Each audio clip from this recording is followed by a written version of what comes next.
오늘 말씀의 핵심은 표대를 향하여 달려가자라는 바울이 도전한 일종의 구호라고도 말할 수 있겠습니다.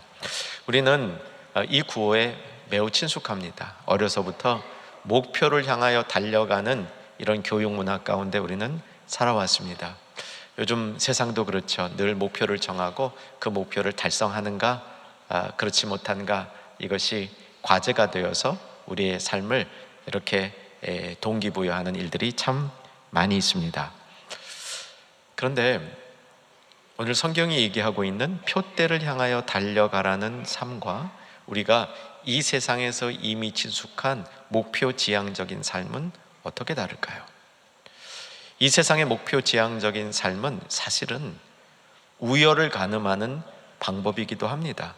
목표를 정해놓고 누가 빨리 가는가, 누가 제일 거기에 근접하는가, 이런 것을 경쟁하도록 만드는 거죠. 경쟁을 통해서 사람들의 잠재력까지 끌어내는 것은 잘못된 일은 아닌 것 같은데 성경이 가르쳐주는 교훈과도 거리가 있습니다. 표대를 향하여 달려가자. 여러분, 저는 오늘 말씀대로 우리 온 성도님들이 2025년 한 해 동안 표대를 향하여 힘차게 달려갈 수 있기를 소망합니다. 다만 이것이 오늘 말씀이 주는, 우리에게 주는 이 교훈대로 이 일을 우리가 수행했으면 좋겠습니다. 세상에서 교육받은 방식대로 경쟁하듯이 빨리 가듯이 남을 지치고 가라는 그런 의미는 분명히 아니지 싶습니다. 여러분, 신앙생활을 어려서부터 한 분들에게는 이런 질문이 적절하지 않을 수 있지만 이제 어느 정도 자신이 나이가 들어서 이제 성인이 된 다음에 신앙생활을 하는 분들에게 이런 질문이 유효합니다. 또 여러분들이 다른 사람에게 말씀을, 신앙을 전할 때도 이런 질문은 유효합니다. 무엇이냐면, 왜 신앙생활을 하는 거지? 신앙생활하면 어떤 유익이 있는 거지? 두 가지 유익은 절대적으로 있는 것 같아요. 첫째는 마음의 위로와 평안을 얻을 수 있죠. 스트레스가 많은 이 세상 가운데 마음, 내적인 평안과 위로를 얻으려면 우리는 신앙생활을 하는 것이 적절해 보입니다. 아마 예수님을 구체적으로 아는 믿음이 없는 사람도 이러한 신앙의 제안에 관해서는 상당수가 동의할 것으로 예상이 됩니다. 어떤 목사님이 위가 좀 상하셨대요. 아마 스트레스를 많이 받으신 것 같아요. 그래서 내과 의사 선생님한테 가서 진료를 받았답니다. 선생님이 이렇게 진료를 하더니 목사님한테, 목사님인지 아닌지 모를 거 아니에요. 그래서 이제 환자분 위가 많이 상하셨는데 스트레스가 있으신 것 같습니다. 신앙생활을 한번 해보면 어떠신지. 우리에게 신앙생활에 관한 교훈은 위로, 평안, 이런 것 때문에 이 세상에 받는 스트레스를 이길 수 있는 그 힘이 신앙 가운데 있다고 생각해서 신앙생활을 권하는 거죠. 또 믿지 않은 사람에게 우리의 신앙을 권할 때 분명히 신앙이 있는 사람은, 제대로 있는 사람은 믿지 않은 사람과 대비해 보면 허비하지 않습니다. 인생을 방황하지 않습니다. 올곧은 길로 달려가는 목표 지향적인 그 모습을 세상 사람보다 더 잘 살 수가 있지요. 다만 그 목표가 표대라는 사실입니다. 그래서 우리의 신앙은 우리로 하여금 표류하지 아니하고 올곧은 길로 목적지를 향하여 이미 우리가 알고 있는 가치와 목적을 향하여 나아갈 수 있도록 인도해 주기 때문에 신앙이 필요한 겁니다. 특별히 뒷부분에 관련해서 우리는 표대를 향하여 달려가는 신앙이 무엇인지를 오늘 말씀을 통해서 몇 가지로 확인해 보았으면 좋겠습니다. 첫 번째, 13절과 14절을 보게 되면 이 표대는 방향성을 얘기해 주는 것을 확인할 수 있습니다. 13절에 보면 표대는 앞에 있습니다. 뒤에 있지 않습니다. 뒤의 일을 돌아보는 것은 때로는 필요합니다. 현재를 이해하기 위해서, 더 잘 나가기 위해서 필요합니다. 그런데 과거가 발목을 잡고 앞으로 나가는 것을 방해하고 있을 때에는 그 과거와 손절을 하셔야 됩니다. 앞으로 나갈 수 있는 것이 표대 신앙의 방향 첫 번째고요. 두 번째 방향은 14절을 보시면 표대를 향하여 그리스도 예수 안에서 하나님이 어디에서 부르셨습니까? 표대는 위쪽에 있어요. 아래에 있는 것이 아니고 항상 우리가 나아가야 될, 성도가 나아가야 될 방향은 위로 향하고 있다는 사실도 우리가 기억하면 좋겠습니다. 그러면 이제 본격적으로 표대를 향하여 달려가는 신앙이 이 세상의 목표 지향적인 삶과 어떻게 다른가, 두 가지 결정적으로 다른 모습이 오늘 말씀을 통해서 나타나는데, 오늘 말씀은 21절까지가 본문입니다. 시간 관계상 앞부분만 읽은 것입니다. 자, 오늘 말씀으로 들어가기 전에 여러분, 이 표대는요, 내가 세운 목표물이 아닙니다. 사회가 나에게 이쪽으로 가라고 정해준 그런 지점이 아닙니다. 우리는 어려서부터 대학 입시라는 이 사회의 문화 가운데 커서 적어도 10대의 중요한 나이를 대학 입시라는 하나의 목표 향하여 모든 학생들이 달려가는 이런 문화를 경험했습니다. 근데 성경이 말하는 표대를 향하여 달려가라는 삶은 그런 것과는 다릅니다. 일찍 달려간다고, 남을 제치고 달려간다고 그것이 곧 승리가 보장되어 있는 것이 아니라는 뜻입니다. 쉽게 말씀드리면요, 저는 이 표대가 예수님이라고 믿습니다. 표대를 향하여 달려가는 것은 예수님을 향하여 달려가는 겁니다.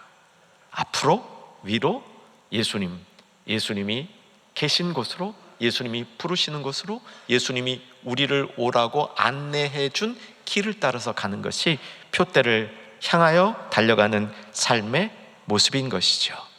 저는 두 가지로 이 모습을 상세하게 설명해 주고 있는데, 17절 끝부분을 보면 표대를 향하여 표대를 눈여겨보라, 이 교훈을 마음속에 쏙 담으시기 바랍니다. 자, 17절 제가 읽어드립니다. 형제들아, 너희는 함께 나를 본받으라. 그리고 너희가 우리를 본받은 것처럼 이와 같이 행하는 자들을 어떻게 하라? 눈여겨보라. 물론 본문의 요 맥락에서는 표대를 바라보는 모습은 아니지만 결국 표대를 바라보는 모습이 이렇게 적용되고 있다고 보시면 됩니다. 자, 첫째, 표대를 향하여 달려가는 삶은 주목하는 겁니다. 무엇을, 누구를 주목합니까? 예수님을, 예수 표대를 주목하는 겁니다. 2024년 어떠셨습니까? 올곧게, 바르게, 그리고 별로 방황 없이 2024년을 잘 달려오셨습니까? 아니면 중간에 어디로 좀 빠졌다가 방황하다가 이게 뭐지? 그러다가 어영부영 오셨습니까?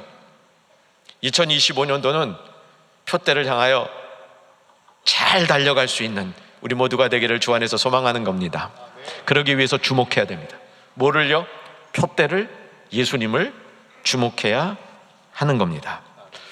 이 원어는 주목하다라고 번역하는 게 좋을 것 같아요. 그런데 우리말 번역은 눈여겨보다, 같은 얘기라고 보시면 좋겠습니다. 눈여겨보다, 주목하다. 저는 주목하다라는 말이 더 좋습니다. 표대가 저를 향하여, 여러분을 향하여 이렇게 말할 겁니다. 주목. 여러분, 주목 그러면 쳐다보죠? 네. 주목하다 하면요, 우리 성도님들 중에 조시던 두 분도 얼른께서 저를 보시는 이런 현상을 바라봅니다. 이거예요. 여러분, 하늘을 살아가는 동안 예수님께 주목할 수 있기를 바랍니다. 우리가 때로는 한눈을 팔 것 같아요. 한눈을 팔겠죠. 그런데 그 표대 예수님을 자주 바라볼 수 있고, 중요한 시간에 바라볼 수 있고, 또 끝까지 바라볼 수 있는 우리 모두가 될 수 있기를 소망합니다. 여기에 놀라운 신비가 저는 담겨 있다고 믿습니다. 여러분, 표대를 바라보는 건 집중하는 거죠, 그죠? 표대에 집중하는 겁니다. 근데 세상에서 어떤 한 목표에 너무 집착하다 보면요, 다른 게 안 보여요. 그래서 좀 위험한, 이렇게 한 데만 집착한 터널 뷰와 같은 이런 좁은 소견을 가질 수 있을 가능성이 많이 있습니다. 그래서 세상에서 목표 지향적으로 살다 보면요, 오히려 그게 방황이 될 수도 있어요. 그 목표는 이룬다 할지라도 인성이 망가질 수도 있고요, 주변을 보는 여유를 잃어버릴 수도 있습니다. 근데 이 표대를 바라보는 것은 그런 일 안 생기니까 안심하시기 바랍니다. 우리 예수님이 하시는 길을 따라가면 부작용이 없어요. 믿으시기 바랍니다. 세상 것에는 부작용이 있을 때가 항상 상존합니다. 뭘 얻으면 무엇을 잃게 돼 있습니다. 그런데 예수님 안에서는 잃는 게 없어요. 근데 이게 왜 이러냐면요, 여러분, 표대를 바라보는 때, 표대에 집중해서 표대인 예수님을 바라볼 때 그 예수님을 통해서, 예수님이 마치 렌즈와 같이 작용하여서 우리는 예수님을 통해서 더 넓은 세계를 볼 수 있는 역사가 일어나기 때문입니다. 그래서 표대를 바라보고 달려가는 삶은요, 표대만 바라보고 달려가는 것 같지만 어쩌면 예수님을 통해서 온 우주를 볼 수 있는 시각이 열릴 수도 있습니다. 표대를 나는 바라보고 있는데, 표대만 바라보고 있는데, 그 표대를 통하여 내가 봐야 될 모든 세계를 볼 수 있는, 더 깊게, 더 넓게, 더 확실하게 볼 수 있는 시각이 열릴 수 있다는 사실을 우리는 알아야 됩니다. 저는 표대를 주목하고 있는 이 모습이 성도에게 영안이 열리는 시간이라고 믿습니다. 저는 이 표대에 대한 묵상을 굉장히 깊게 해봤던 기간이 있었는데요, 그때 깨달은 것 중에 하나입니다. 표대를 우리가 바라보고 있을 때 이게 영안이 열리는 거구나. 왠지 말씀드릴게요. 영안이 여러분 열릴 때 뭐 이상한 거 보는 것만이 아닙니다. 미래가 막 보이는 것만이 아니에요. 여러분, 영안이 열린다는 얘기는요, 저는 영안이 열리는 것은 예수님께 집중할 수 있는 거예요. 주목할 수 있는 거예요. 예수님만 바라볼 수 있는 게 진짜 영안이 열리는 겁니다. 다른 게 잘 안 보이는 거예요. 예수님 앞에 내 시선이 집중되는 게 영안이 열리는 겁니다. 그런데 그 영안이 열리면 예수님을 통해서, 우주이신 예수님을 통해서 다른 것들이 보이기 시작하는 겁니다. 이게 표대를 향하여 달려가는 삶이 좁은 인생이 아니라 넓은 세계를 볼 수 있는, 넓은 세계를 품을 수 있는 하나님의 방법이라는 사실을 이를 통해서 배울 수 있다는 겁니다. 이제 성경을 통해서 이 사실을 조금 더 살펴볼 수 있기를 소망합니다. 고린도후서 4장 18절, 굉장히 중요한 구절인데 한번 찬찬히 보겠습니다. 이게 세속주의 속에서 성도들이 어떻게 살아야 되는지를 보여주는 매우 중요한 절입니다. 우리가 뭐 하는 것은? 눈여겨보는 것은이에요. 표대 보듯이 우리가 주목하는 것은 보이는 것이 아니요, 보이지 아니하는 것이니, 보이는 것은 잠깐이요, 보이지 않는 것은 영원함이라. 복된 교훈이지 않아요? 우리가 주목하고 있는 것은 이 세상의 원리만이 아니라는 겁니다. 이 세상의 현상만이 아니라는 겁니다. 이 세상이 추구하는 가치만이 아니라는 겁니다. 그래서 목표 지향적인 이 세상의 삶과 표대를 주목하는 성도의 삶은 많이 달라요. 표대를 주목하는 성도의 시각은 보이지 않는 것까지 볼 수 있는 시각인 줄로 믿으시기 바랍니다. 이게 영안이 열린 겁니다. 영원한 것을 볼 수 있기 때문에 잠깐인 것에 눈을 두는 것이 아니라 영원한 세계를 바라볼 수 있는 그런 성도의 삶의 모습이 표대를 향하여 달려가는 삶이라는 것이죠. 한 구절 더 보겠습니다. 빌립보서 2장 4절. 각각 자기의 일을 돌아볼 뿐더러, 이게 돌아볼 일이 주목하는 겁니다. 각각 자기의 일을 눈여겨보고 주목할 뿐만 아니라 각각 다른 사람의 일도 눈여겨보고 주목하는 겁니다. 아까 제가 말씀드린 원리가 여기 담겨 있잖아요. 우리는 예수님에게 주목했는데 그 예수님을 통해서 놀라운 세계가 보이는 거예요. 예수님께 주목했는데 예수님을 통해서 다른 사람의 형편이 보이는 겁니다. 우리가 다른 사람만 뚫어지게 보면 그 형편이 안 보이는데 예수님께 주목하고 그 렌즈로 다른 사람을 보니까 그 사람의 형편이 보이는 겁니다. 여러분, 이 축복을 받으시기 바랍니다. 우리가 정말 다른 사람을 배려하는 삶을 살려면요, 이 방법을 써야 됩니다. 내가 그냥 사람을 배려하려 그러면요, 엇나갈 때도 굉장히 많아요. 내 배려가 다른 사람에게는 배려가 아닐 수도 있고요, 내 배려가 다른 사람에게는 오히려 귀찮음이 될 수도 있습니다.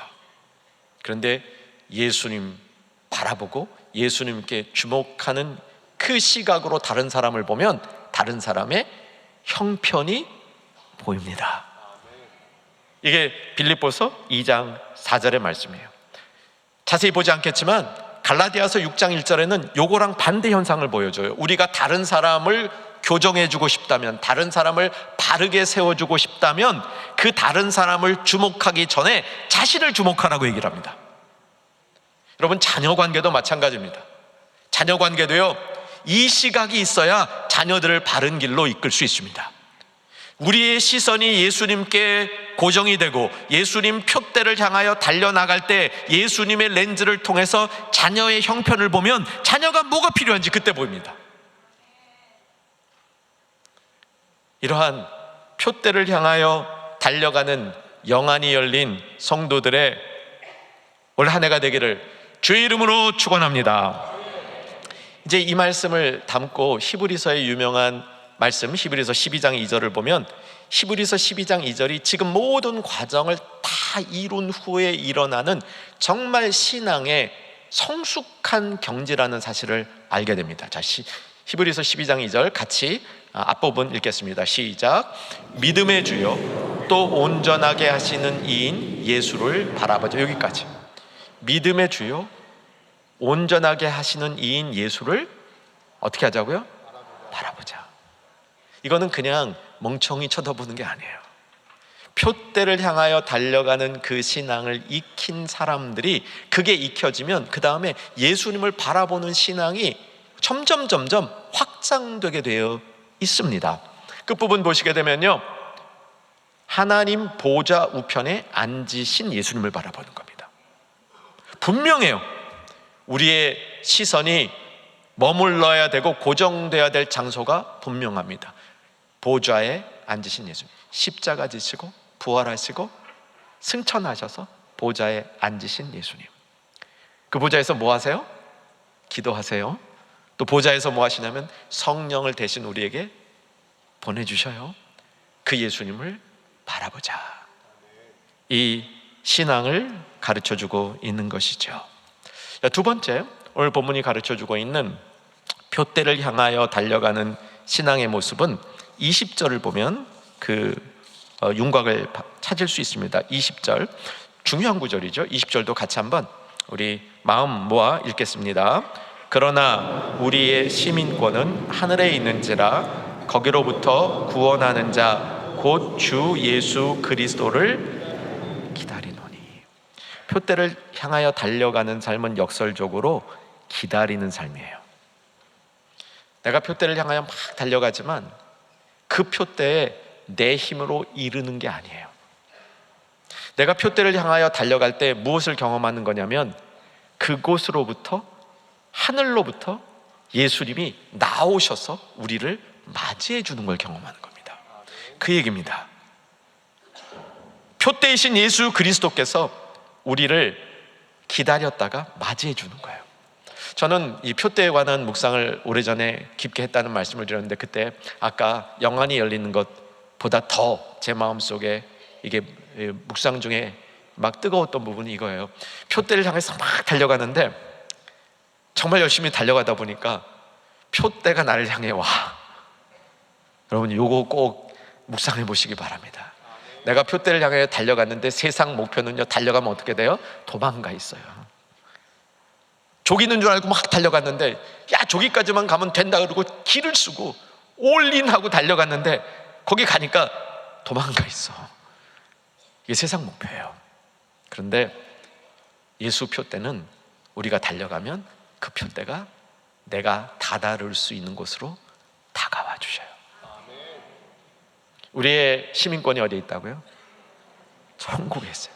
우리의 시민권은 하늘에 있어요. 이거는 하늘에 들어가는 자격증만 얻은 게 아닙니다. 시민으로서 누리고 살아가는 것까지 포함된 표현이에요. 우리가 표대를 향하여 달려가는 것이, 그때 표대 대신 예수님이 우리를 맞이하여 오시는 것이 천국 시민권자의 삶의 모습이라는 사실을 가르쳐 주고 있는 겁니다. 이제 말씀을 정리합니다. 코로나 때 많이 나왔던 책들의 제목이 예수를 입는다라는 표현의 책들이 참 많았습니다. 예수를 입는다. 내일부터 특별 새벽 기도가 시작이 됩니다. 영적인 명품 옷을 입자입니다. 내일 새벽에도 꼭 뵐 수 있기를 소망합니다. 제가 아까 인사 시간에 그렇게 하려고 그러다가 오늘은 좀 참았습니다. 이 시간까지 기다렸습니다. 여러분, 내일 아침에 모든 성도님들 다 뵐 수 있기를 바랍니다. 대면 힘드시더라도 꼭 시도해 주시고요. 정말 어려우시면 비대면이라도 꼭 새벽 기도, 명품 옷, 영적인 명품 옷 무엇인지를 받아서 꼭 입으시길 바랍니다. 자, 이제 중요한 말씀. 우리가 표대를 향하여 달려갈 때 예수님이 우리에게 다가오신다 그랬습니다. 이게 예수를 입는 시간이에요. 예수를 입는 시간입니다. 새 사람은 입는 것이라고 선포해 드렸습니다. 내가 새 사람이 되는 게 아니라고 말씀드렸습니다. 입는 거라고 말씀드렸어요. 예수를 입는 겁니다, 여러분. 예수를 입는다는 표현의 절정이 21절에 나와요. 21절에 나오는데 너무나 멋진 구절입니다. 이것은 인생의 마지막에 일어날 가장 영광스러운 모습에 대한 표현입니다. 그는 만물을 자기에게 복종하실 수 있는 자의 역사로, 같이 읽겠습니다. 큰 소리로 시작. 우리의 낮은 몸을 자기 영광의 몸의 형체와 같이 변하게 하시리라. 여러분, 우리의 몸이요, 약하고 병들고 내가 볼 때 내 모습이 그렇게 멋져 보이지 않는다 할지라도 예수를 입을 때 그 모습은 예수님의 영광의 몸의 형체와 같이 되는 겁니다. 이건 변화가 아니에요. 체인지가 아닙니다. 이건 변형입니다. 트랜스포메이션이에요. 내가 상상할 수 없는 모습으로 형체가 바뀌는 걸 얘기하는 겁니다. 이게 예수를 입는 시간입니다. 여러분, 이제 2025년 한 해 표대를 향하여 달려갑시다. 그 표대가 잘 정돈되면 두 가지 사실 마음속에 꽂고 가시면 됩니다. 첫째는 내가 향하고 있는 목표가 최종적이며 올바르며 영원한 목표인지 확인하십시오. 영어 표현으로 ultimate goal, 내가 가는 것이 단순한 일시적인 목표가 아니라 최종적인 목표에 눈을 고정시키십시오. 그게 되면 두 번째, 힘든 일 있고 어려운 일이 있어도 그냥 가십시오. Keep going, 계속 가십시오. 이게 표대를 향하여 나아가는 성도들의 삶의 수칙입니다. 2025년도 예수 안에서 흔들림 없는 한 해 되기를 주의 이름으로 축원합니다.